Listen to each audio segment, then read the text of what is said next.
Il suffit de lire Attali il suffit de lire Attali et de voir son projet de nomadisme.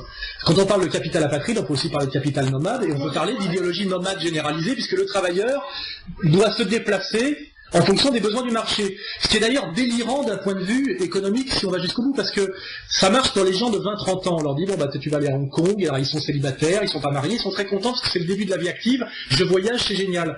Mais à 30 ans, ils rencontrent une femme, ils se marient, ils prennent un crédit sur un logement, ils ont des enfants qui scolarisent. Et après on lui dit, tiens, toi la femme, là tu vas partir à 800 km, toi le bonhomme tu vas rester ou pas, et puis les gosses qui suivent qui, et puis ils se sont fait des amis, ils étaient scolarisés. Le souhait de l'immense majorité des gens sur la terre entière, passé un certain âge, c'est de s'enraciner, c'est de pouvoir se faire construire une maison, trouver une femme, élever ses enfants, se construire un cercle d'amis, d'avoir des pratiques associatives, d'aller pêcher, et notamment au niveau anthropologique, de pouvoir fonctionner grâce à des rituels. C'est-à-dire que le nomadisme est une escroquerie anthropologique totale. Mais par contre, c'est une vision effectivement comment dirais-je, de capitaliste financier libéral, et qui vous vend un projet qui est le sien. C'est le type qui vous dit c'est comme les hommes politiques qui disaient à une époque, moi j'ai pas envie de prendre ma retraite, j'ai 70 ans, j'adore ce que je fais. Mais oui, mais si vous aviez travaillé avec un marteau-piqueur, vous auriez envie de prendre votre retraite, c'est pas le même boulot.